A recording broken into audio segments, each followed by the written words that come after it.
Hi, everybody, and welcome to another episode of Book Goodies, the author interview series. I am your host, Deborah Carney, and I'm pleased to have with me today Nancy, I already forgot how to pronounce it, Mehagian. Close. Yeah, I screwed it up. Mehagian. Mehagian. There we go. See, I have very short-term memory loss sometimes these days. So, all right. Welcome to our show, Nancy. How are you today? I'm great. How are you, Deborah? I'm doing good. We finally had a break from the heat wave here in New York City. So, and we're having a heat wave on the West Coast right now. Well, but you're used to it out there. Yeah, I still don't like it. No. So why don't you introduce yourself to our listeners and tell them a little bit about yourself, and then we'll talk about your current project. All right. Thank you. I'm Armenian. That's the first thing people need to know about me. And I come from a family of storytellers, and both sides of my family come from a village in Armenia. And my father was a survivor of the Armenian genocide, so there were obviously lots of stories to tell. Wow, yeah. And the other thing about Armenians is that they're known for their food, their delicious food and their cooking. Mm-hmm. And besides a family of storytellers, I come from a family of really good cooks. So I had to be in the kitchen when my mother was making dinner, and I guess I absorbed her genes because cooking's been a big part of my life. When I was 21, I opened the first vegetarian health food restaurant in Spain. Wow. On the island of Ibiza, and I did that for 3 years. And during that time, I did a lot of traveling before and after, so I was actually out of the States for about 7 years. And I had quite a few adventures in those days. This was in the late 60s and the early 70s. I was in India, Afghanistan, Morocco, Lebanon, Syria, all over Europe, and so, you know, I have a degree in English literature, and my favorite form of reading is memoir. Okay. And so I decided that I have a story to tell, and I was going to write an autobiographical cookbook. Okay. Oh, wow. Which today is now called a culinary memoir. We had to put a name to it. Yes, they had to come up with a name for the genre. When I started, they didn't have a name for the genre, and I was kind of pitching my book to different editors, and an editor at a big publishing company said, well, you know, I don't know where this book would fit in the large bookstore format. You know, would it be with memoirs or travel journals or cookbooks? And I said, put it everywhere. Yeah. People will find it. And then two authors, Isabel Allende and Ruth Reichel, both wrote books that contained memoirs with recipes, and they hit the bestseller list at the same time.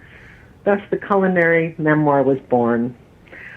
So I did have a publisher for a while, but there was so many delays, I finally just got fed up, and I thought to myself, you know, I've been a self-employed massage therapist and acupressurist for 37 years now. And at the time I thought, well, you know, since I've always been self-employed, why don't I look into self-publishing? And I kind of knew what I wanted. I wanted it to be a green book, meaning, you know, that it used recycled paper. And I looked around the States, and I made some calls, and it was all seeming to be very expensive. And I found a printer in Italy it doesn't look like any self-published book I've ever seen. It's quite a good-looking book with a beautiful quality of paper and thread binding. And so it was printed in Italy and ended up actually even with shipping, it was less. So once the book came out, it's been very well received. I've had everyone, young, old, male, female, all said the same thing, that they couldn't put it down. And it sounds very exciting. It sounds like something I would want to read because I have a couple of friends that are Armenian, and you're right, they're wonderful storytellers. And it's funny because the daughters write children's books, and they're the stories that the father told them as they were growing up. See? So that's really funny that you say that. And the other thing too is one of them is vegan and one of them is almost vegan. Okay, right in line. And, so they go right along with, right along your path pretty much. Yeah, one reviewer called my book Eat, Pray, Love on Steroids.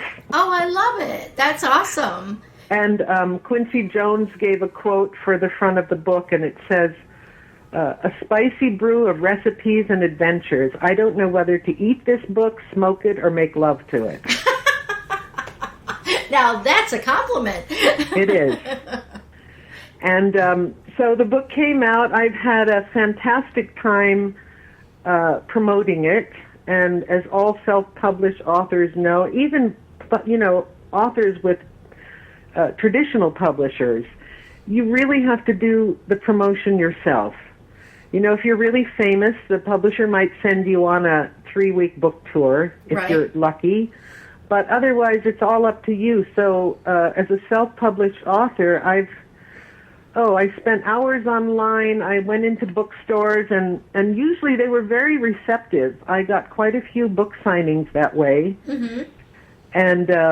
And because of the food element, that opened up a whole other world. So I had both the memoir and the food aspect. Mm-hmm. And it's been one of the greatest journeys of my life because of the fantastic people I've met all over the country. Well, and you're absolutely, you told me before the call that you're located in Southern California, and you are in the hotbed of vegetarianism. And that's true. Because my book takes place a lot in the late 60s and early 70s. By the way, the book is called Siren's Feast, an Edible Odyssey. Oh, okay. Thank you. And you have to read the book to know where the title comes from. Okay. I was going to ask you, but I guess we'll... Well, I could tell you. The island of Ibiza, where I lived for 3 years, and which really was like one friend called it a stone soul picnic on the last surviving tip of Atlantis. Oh, nice. But in legend, it's the island of the Sirens from the legend of Ulysses. Okay. And so that title just came to me, Siren's Feast, an Edible Odyssey. I love it. That's perfect. Yeah. And what was I saying? We were talking about Southern California being the hotbed of vegetarianism. Right. So, I say to people, the hippies have gotten, I was a hippie, I admit it. The hippies got a bad reputation, that it was all about drugs and protest. I left the country, so I really wasn't involved in the protest. And but because of the hippies, we started a lot of things that are now mainstream, like yoga, meditation, organic gardening, recycling, vegetarian foods, all herbs, herbal medicine, alternative medicine. All of those things began in the late 60s, and now it's very mainstream all over the country, and the country needs better food. Yes. Obviously, because, we have a lot of medical problems that could be remedied, through a change in diet. And through, in fact, and through you holistic. wanted to know what my latest project is. It's a natural foods cookbook for kids called the Supernatural Kids Cookbook.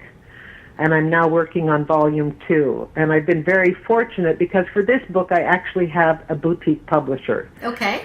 So she's taken charge of all of the promotion. I just have to show up. Nice. And I'm doing a demonstration and selling books at a Whole Foods here in Los Angeles. Perfect. And I love, my passion is teaching kids cooking because, so many people have gotten away from that. There's so much convenience food. People are busy. They don't have time. And it's such a wonderful thing to be able to, break bread with friends and be with your family around the table and cook together. Well, and a lot of people don't understand that by the time you get in the car, go to the fast food place, wait for them to cook it, and come back home, you've spent 45 minutes or an hour, and you can actually cook a really decent meal in an hour. You absolutely can. And in fact, I grow a lot of my own food. I don't live on a farm. I have a backyard, and I have pots and barrels. And, that makes it, especially for kids, that makes it fun. Mm-hmm. And now, there's farmers markets everywhere. Mm-hmm. We have a wonderful one in Studio City that I shop at once a week. And if you have a well-stocked pantry, you can make a fantastic meal without leaving your house. Yep. And like you said, you involve the kids in it, and then that's how they pass along from generation to generation. I used to enjoy very much cooking with my children and, baking cookies or, making a cake or help me with, making an apple pie. And, we had a Thanksgiving tradition of, they all helped me peel the apples, and we made the pie dough from scratch, and we took the whole kitchen table, and there was flour everywhere because the other things were already in the oven, that took all day to cook, and that was a nice little tradition with my kids, is that we we put together a couple of apple pies, and it's simple things like that people need to understand and start doing again. Yeah, and passing down traditions is a great way, to keep cultures alive. Because, as an Armenian, our race was nearly exterminated. Yes. In 1915 and a few years following that. And these recipes are like treasures, handed down that keep our culture going. So whenever I do a book signing, I usually roll a whole tray of grape leaf. Nice. And it helps sell books, People, it attracts people to your booth if I'm at a book festival and it's a great way to break ice and share something you've made with the people that you're meeting. Mm-hmm. Yeah, that's a very awesome technique. I love that. Now, you said you're going with a boutique publisher this time, which there are many popping up all around, and they're very interesting companies. And what's really cool about them is that they don't have huge stables of authors, and they give you more personalized attention. And they're usually focused on a certain niche, which is why we call them boutique. Do you want to share with us who your publishing house is? Yeah, she's called Huqua Press, Huqua. Mm-hmm. And she's also located not far from where I live. And we've just had a great connection. It's something she used to... she was the publisher of 2 alternative newspapers, the LA Weekly, which is pretty huge. Mm-hmm. And so she's had a lot of experience in publishing. And this has always been a dream of hers, to have her own, publishing company. So the first 2 books were both cookbooks, mm-hmm. Both very different. We're doing a whole series of the Supernatural Kids Cookbook. The one I'm working on now is Supernatural Kids Around the World. So it's recipes from all over, and, teaches kids about other cultures and spices and customs and just ways of preparing things. Yeah, I've always been afraid of curry because nobody in my house ever cooked with it. So I'm like, when I go to a restaurant and see there's curry in something, I'm like, I heard something about that being hot or having a very strong flavor, or, and I wasn't exposed to it. So it sounds great to have a cookbook that kids can go through and find out about all these different things, and what's that stuff that came with the spice rack, and what do you use it for. And exactly, yeah. How it makes your food better and healthier. Yeah, and I've made, I have adults who are now using my kids' cookbook, people who've never cooked before. It's a great place to start because it's not just, like silly, goofy kids' food. It's food that the whole family can enjoy together. Mm-hmm. And so there's a big difference for me now with having a publisher and having been a self-publisher.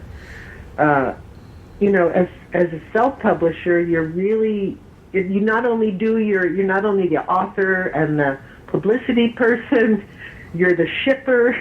Yeah. You're the accountant. You have to do everything. So I feel kind of relieved now that I don't have to deal with the numbers. That I basically just write and then show up where I'm told. That's very good.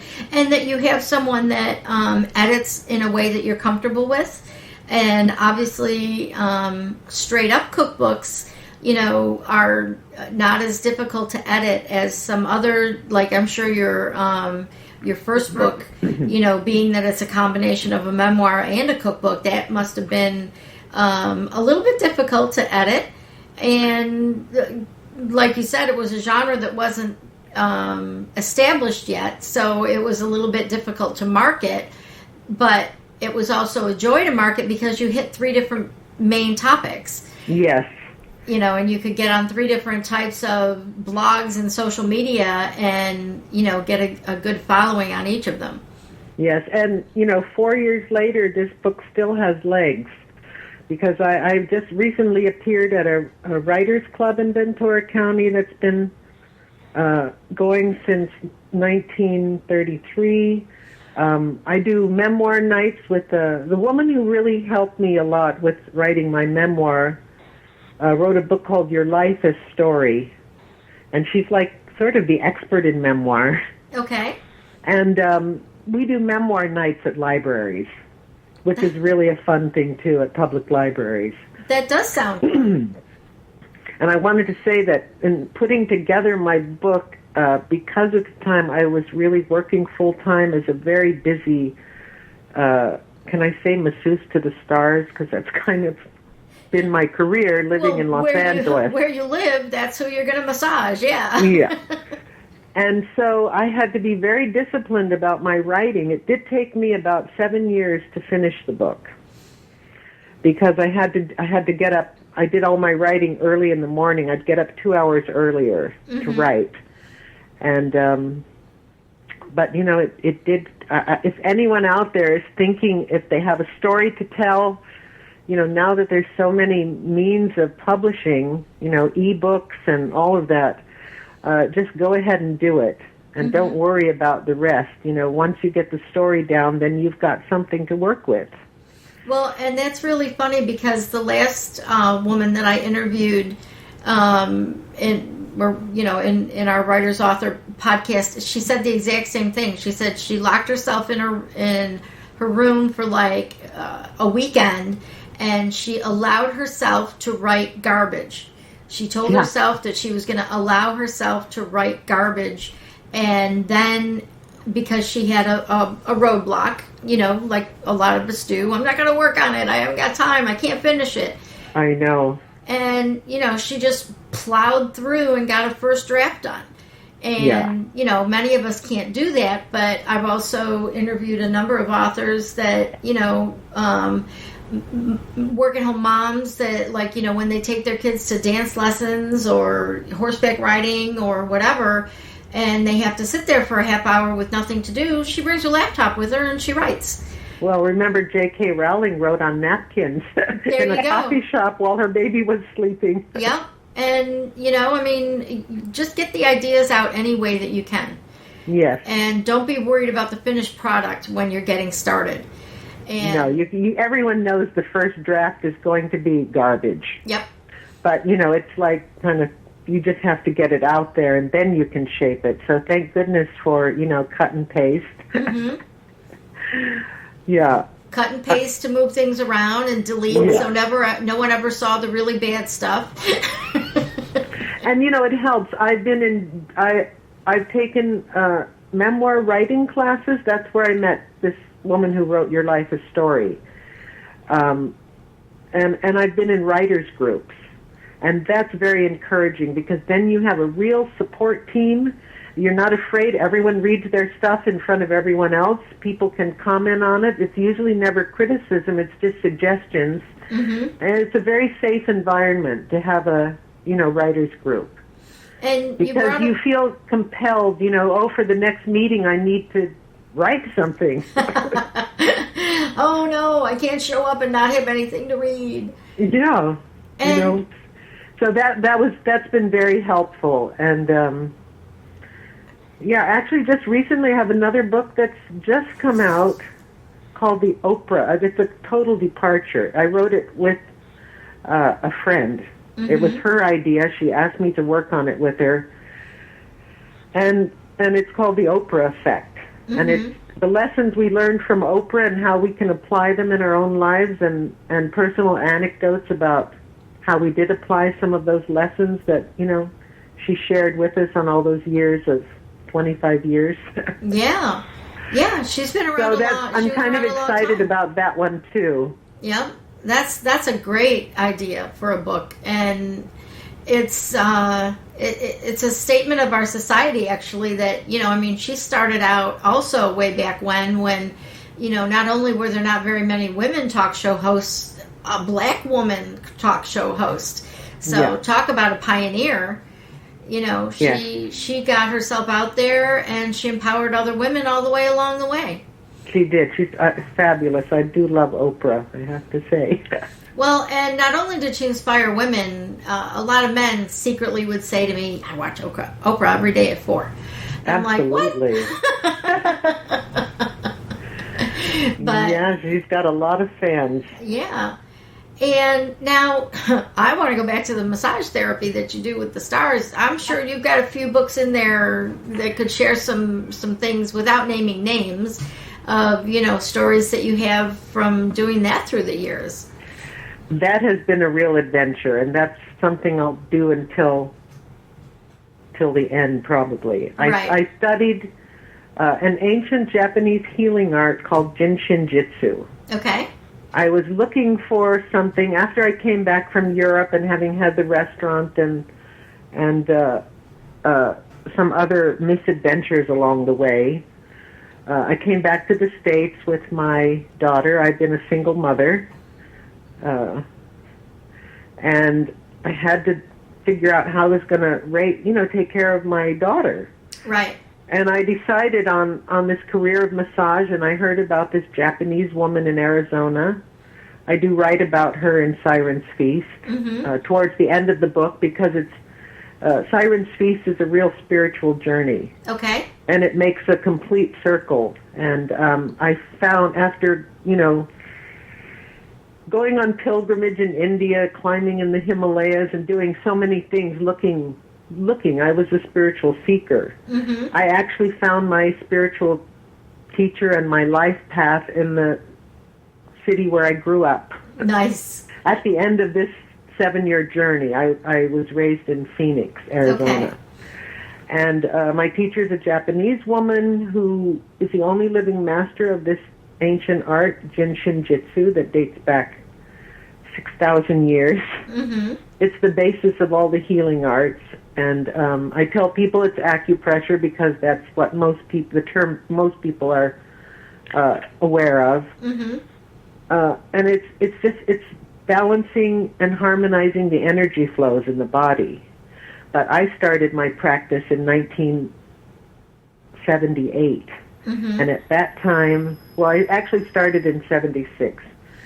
And if you told people in 76 you were going to balance their energy flows, they looked at you like you were crazy.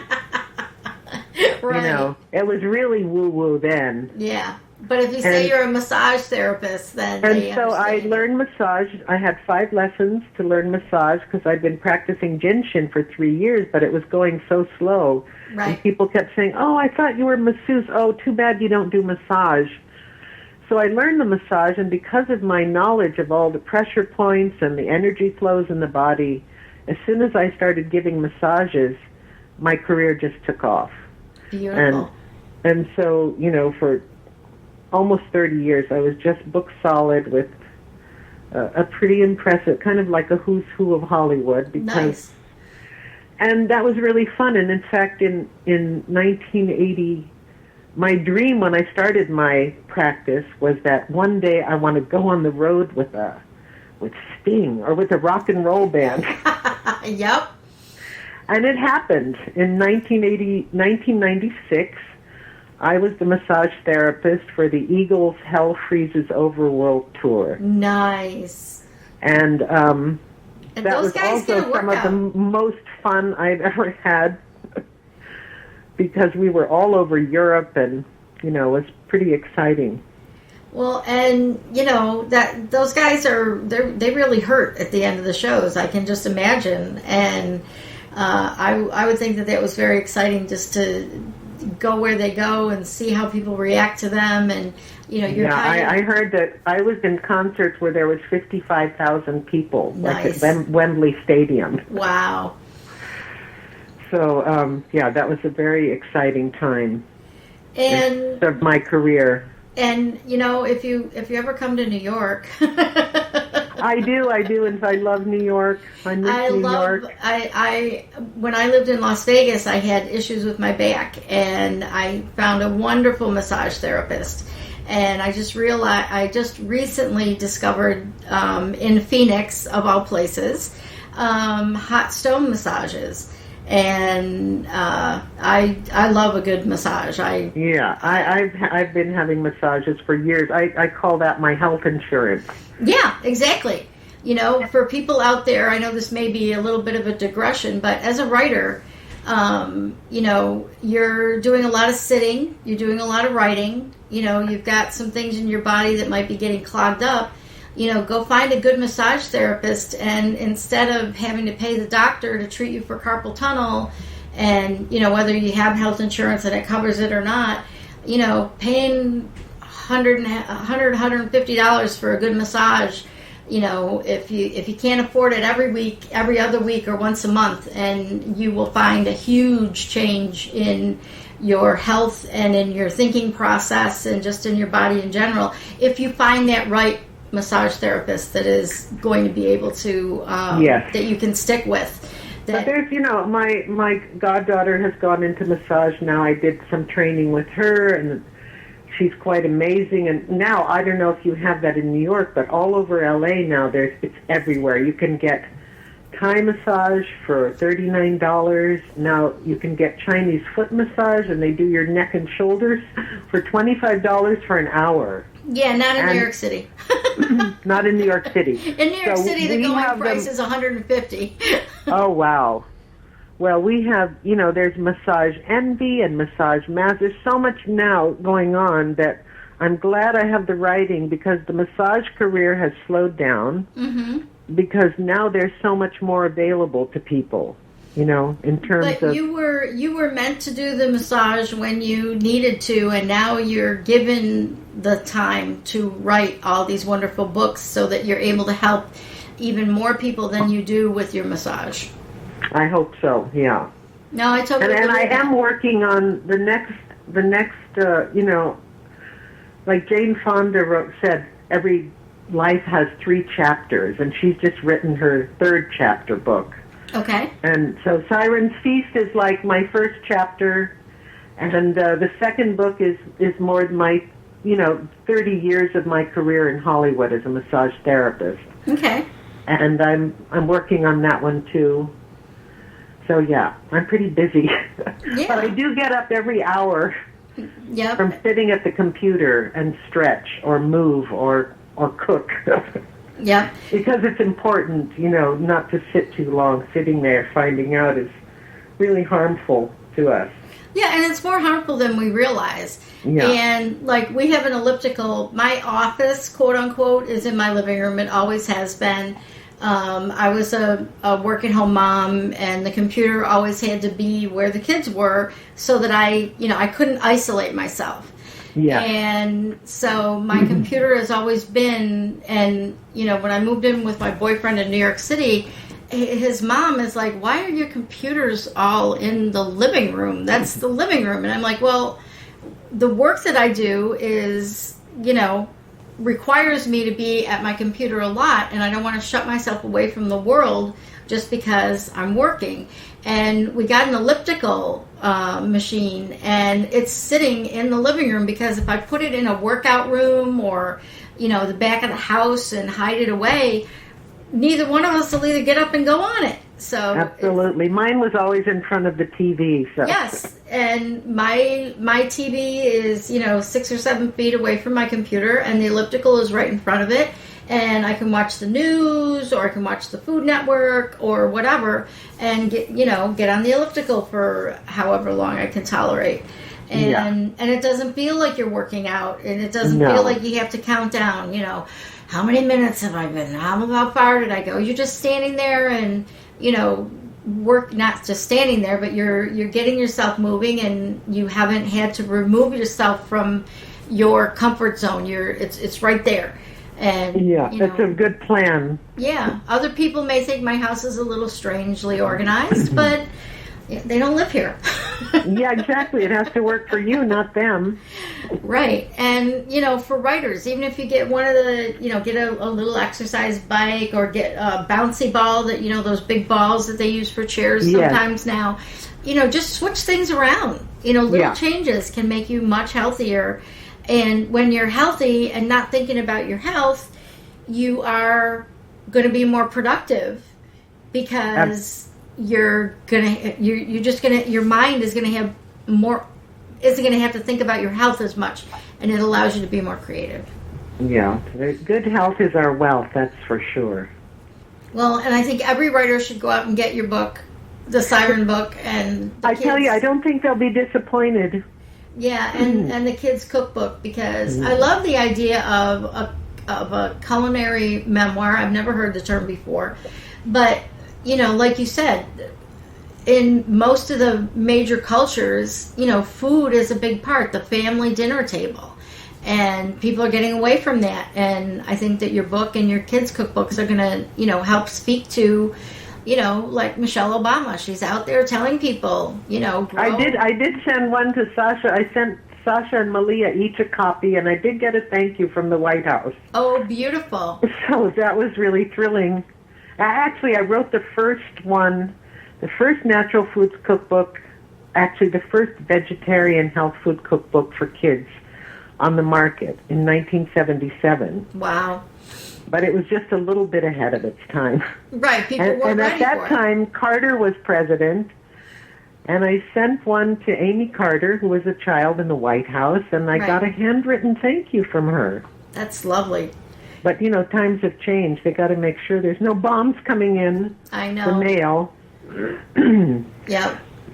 And the other thing is that 5% of the proceeds from each copy of the kids' cookbook goes to Jeff Bridges' End Hunger Network, to end childhood hunger. So I'm very involved in that, too. Nice. And that's what it's all about.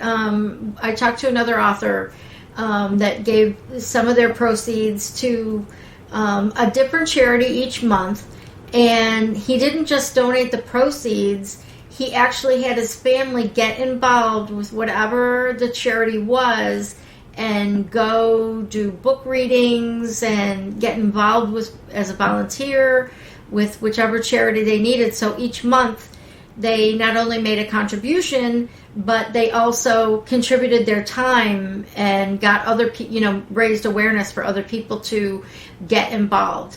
And as an author, you have the power to do that. It's a cookbook, so let's support an organization that is ending hunger. Yeah, that's great.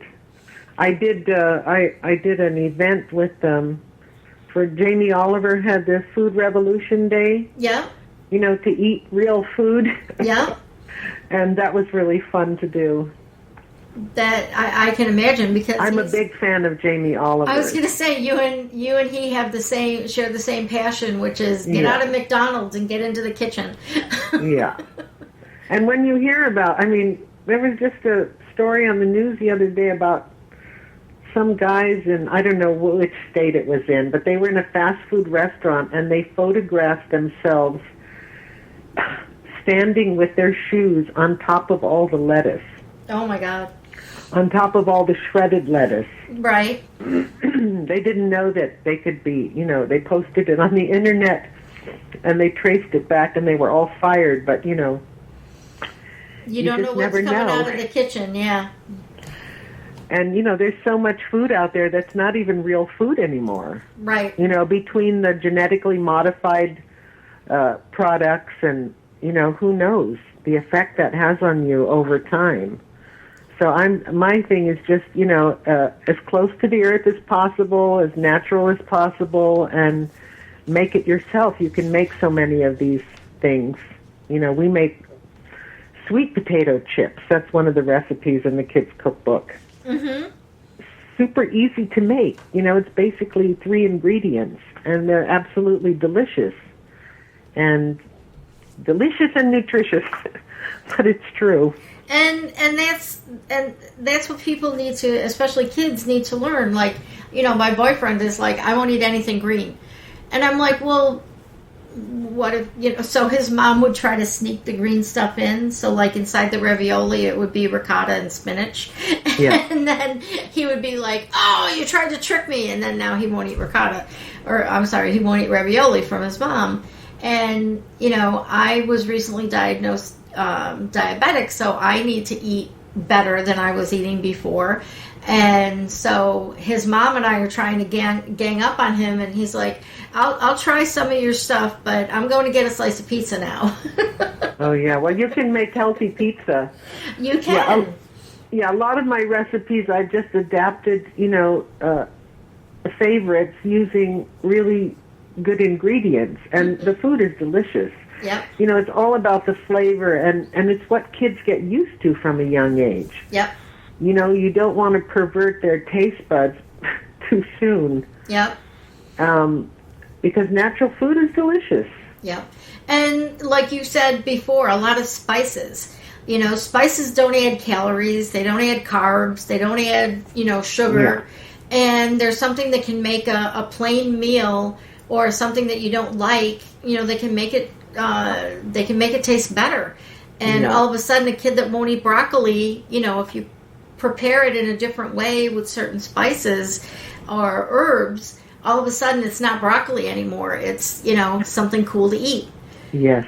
And that, I think, is something that our fast food society has ignored. And I think you're riding a wave that is, like you said, back in the 70s you were too soon, but I think now you're in a really good place for all of your books, because everyone is becoming so health conscious, because our world is becoming, everybody is overweight. And we're all overweight because, we eat too much of certain things. And, being on a good diet and a healthy diet doesn't mean that you have to give up all your favorite things. It means maybe you're only going to have, a half a portion or a quarter instead of... Yeah, or you can, if it's something you really love, like, I love French fries. Who doesn't like French fries? Right. But, I'm going to eat them maybe once every couple of weeks as a treat. Instead of every day. I'm not going to make my own French fries, although I could. I'm not. I get good ones, not fast food ones. But, right. In moderation, you can have certain things. I have a sweet tooth, but I just don't do it very often. And I can make really healthy, delicious desserts, that really satisfy that. Well, and I'm very grateful to Michelle Obama, because she really helped start this conversation nationwide. Yep. With the White House garden, I mean, that's fantastic. And her whole thing, her whole Let's Move campaign, I'm totally into that. With kids, it's really important to get them started on the right track. Yeah, I totally agree with you 100% on this. And they actually, the original kids cookbook that came out in 1977 was used in schools across the country. They did an educational version because, with cooking, you're teaching fractions, you're teaching science, how solids become liquids, and, there's a whole array of things you can teach kids besides, it's not just about cooking, It's like a laboratory. It is. Your kitchen is your laboratory. Just watch Alton Brown on the Food Network, and you'll see how he talks about the science of food. And again, it's another thing that makes food fun for kids. My kids used to watch Alton Brown, and they would be like, wow, I never knew that about such and such. And, it became interesting. And I think that we've been treating food wrong in our culture for a little while, and I'm glad that it's swinging back the other way. I, for one, because of another health problem, can't have soy, but I can drink almond milk, and I love it. Almond milk is delicious, and now they even have, coconut milk that you can. Coconut milk is also delicious, and I've cooked with it. Yeah. So you can find healthy alternatives to the things that, if you're lactose intolerant or milk has too much of something, or you want to have something that's like ice cream, substitute almond milk instead of cow's milk and see how you like it and see if it's better for you. And it's made a big difference in my home as far as I didn't realize I was lactose intolerant all these years, and the almond milk just has so much more in it that's just so much better for you. Vanilla almond milk on oatmeal means you don't have to put any sugar on your oatmeal. I know, it's delicious. I do the same thing. So if you were to give one little bit of advice to an author who's just getting started, what would that be? I would have to say to get involved in a writer's group. You can even start your own. Mm-hmm. Or sometimes public libraries have them. Or you can take a college extension class, or adult classes in writing. I think it really helps for your confidence, because everybody who writes thinks that they're writing crap, and who's ever going to read this? Because I went through that. I thought, who's ever going to read this? Who cares about my life? And then you get into a writer's group and you read something and people come up to you and they say, oh my God, you need to write a book because that was so interesting. Mm-hmm. And as a writer, you write alone, so you kind of need the camaraderie and the, and the confidence building that you get from being with a group of your peers. And the accountability, like you said. Yeah. Before you go to your next group meeting, I better have something done. Yeah. So that's great advice, and it's something that I didn't do and I should have, but I have in my day job, quote unquote, industry. I am very involved in online groups and offline groups, and monthly meetups and twice a year huge conventions. So you got to get yourself out of your house and network with people that are doing what you do. Just like in my industry, writers are working, they're sitting behind their desk all by themselves, and you need to know that there's someone you can reach out to if you have a question about something, or, if you're concerned that a scene isn't going the way you want it to go, and you need people around you that you can trust that will be objective, as opposed to family members that, may not be objective, or they might be too close to the story. And have them look at what you're doing and tell you if you're on the right track or not. Yeah, it's very... In fact, it happened in two of the classes that I took through UCLA Extension. There were several in the group who didn't want the class to end, and we asked the instructor, if they would, do a private group in a home. So mm-hmm. It was my home. And we had some of the same people, and we just continued with it. They were happy to do that. Mm-hmm. So, I'm a big fan. Okay. Now, where can folks find you on the internet? Well, Amazon is the best place. Mm-hmm. Siren's Feast is available on Amazon, BarnesandNoble.com. It can be ordered from any bookstore. Okay. And do you have a website or a Facebook page or anything? Yes, my website is sirensfeast.com. Okay, that's nice and easy. They can also order it from my website, and I will sign it and send it out myself. That's awesome. I'm probably going to do that. Okay. All right, great. Well, and one of the reasons we ask you to say your website is as well as making sure I've got the information on our show notes post is that a lot of our folks that are listening listen in from iTunes, or they find it on in a podcatcher somewhere, and they haven't been to our website yet. So I want to make sure that they know where they can find you and find all your wonderful books. And I did a little synopsis of Siren's Feast on your website. Yep, and I will point that to people when they get here, when I get this posted up, because that was very intriguing to me, and I'm gonna make my Armenian friends listen to this even before it's posted. Okay. So we want to thank everyone for listening, and I want to thank you again for being our guest today. Well, I really enjoyed talking to you. Thank you. I appreciate that, especially when people are interviewed by a lot of folks. And, I appreciate that my interview style isn't like the worst interview they've ever had. Not at all. And I thank you for doing what you do, giving authors an opportunity to share their stories. It's, without people like you, we'd be in trouble. Well, and thank you. And one of the reasons that we do this audio instead of just having you, fill out a form and put an interview on our website is that I want people to hear directly from the authors. And basically, honestly, I love to have conversations with people. And I think that's the best way to get information is to have a conversation. I love to talk, so yeah. Most writers do. I mean, that's just part of the craft is that you like to write or talk about your writing as much as you like writing. And so now we would like to encourage everyone listening to stop by BookGoodies.com and look up Siren's Feast or look up Nancy, and you'll find information about her book and about, you'll see the show notes for the podcast, and we would love you to leave your comments and let us know what you think or what you're working on or if anything we said was, of great help to you.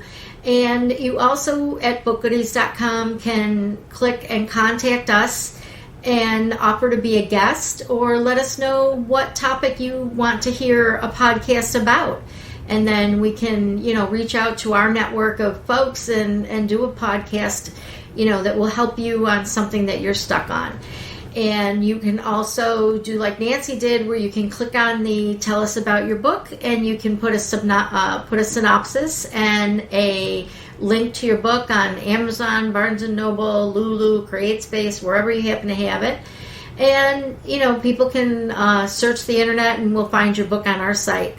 And we can also be found on Twitter at twitter.com/bookgoodies and on Facebook at facebook.com/bookgoodies, where, again, we encourage authors to post a link to your books on our Facebook page.